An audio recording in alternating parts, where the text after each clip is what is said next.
ಮಾನ್ಯ ಮುಖ್ಯಮಂತ್ರಿಗಳು ನೋಡಿ ನೋಟಿಸ್ ಕೊಡಿ ಬಾವಿಗೆ ಬನ್ನಿ ಅಂತ ಕಳೆದಿದ್ದಾರೆ. ಬಾವಿಗೆ ಬನ್ನಿ ಅಂತ ಅಲ್ಲ, ಅವ್ರೇನ್ ಕರೆದಿಲ್ಲ ಅವ್ರು ನಿಮ್ಗೆ. ಅಲ್ಲಲ್ಲ ನೋಟಿಸ್ ಕೊಡಿ.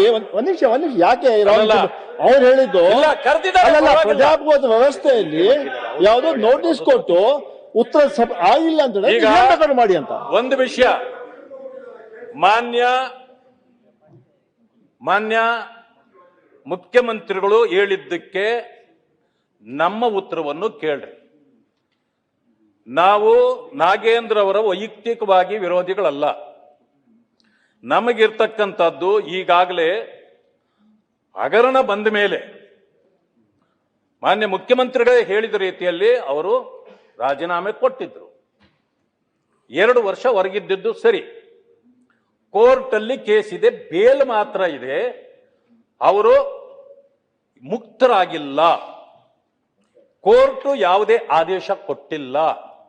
ಕೋರ್ಟಿಂದ ಏನಾದ್ರೂ ಆದೇಶ ಬಂದಿದ್ರೆ ಒಪ್ಪೋಣ. ಇಲ್ಲಿ ಆಗಿರೋದು SIT ಇಂದ. SIT ಏನೇನು ಮಾಡ್ತದೆ ಅದೆಲ್ಲ ಗೊತ್ತಿದೆ. SIT ಯಾರು ಕೆಳಗಡೆ ಕೆಲಸ ಮಾಡ್ತದೆ ಅದು ಗೊತ್ತಿದೆ.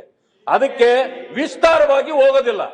ನನಗೆ ಹೇಳಿರ್ತಕ್ಕಂಥದ್ದು, ನಾನು ಹೇಳತಕ್ಕಂಥದ್ದು, ಈಗ ಇಷ್ಟು ಆತುರ ಸರ್ಕಾರಕ್ಕೆ, ಇಷ್ಟು ಅವರನ್ನ ವಾಪಸ್ ತಗೊಳ್ಳೋ ಮಾಡಿ, ನೀವು ಬೇರೆಯವ್ರನ್ನ ಮಾಡಿ, ನಮ್ದು ಏನೋ ಅಭ್ಯಂತರ ಇಲ್ಲ. ವಾಲ್ಮೀಕಿ ಸಮುದಾಯದ ಇನ್ನೂ 2-3 ನೀವು ಮಂತ್ರಿ ಮಾಡಿ, ನಮ್ಗೇನು ತೊಂದರೆ ಇಲ್ಲ. ಅದ್ರ ಬಗ್ಗೆ ನಾವು ಪ್ರಸ್ತಾಪವೂ ಮಾಡೋದಿಲ್ಲ. ಆದ್ರೆ ಕಳಂಕಿತ ಮಂತ್ರಿಯನ್ನ ಮತ್ತೆ ನೀವು ಇಂಡಕ್ಟ್ ಮಾಡಿದ್ದಕ್ಕೆ ಕಾರಣ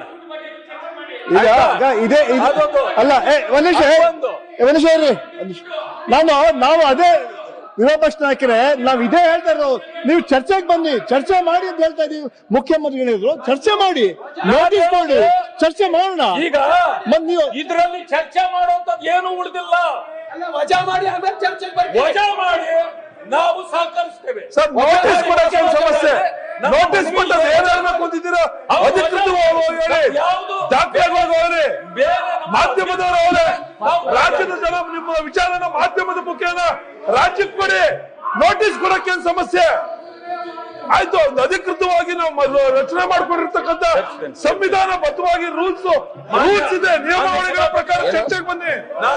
ನೋಟಿಸ್ ಕೊಡಕ್ಕೆ ನೀವು ಏನ್ ಬೇಕಾದ್ರೂ ಆರೋಪ ಮಾಡಿ, ದಾಖಲಾತಿಗೆ ಹೋಗ್ಲಿ. ಮಾಧ್ಯಮದವರು ವರದಿ ಮಾಡಿ ಮಾತನಾಡಲ್ಲ.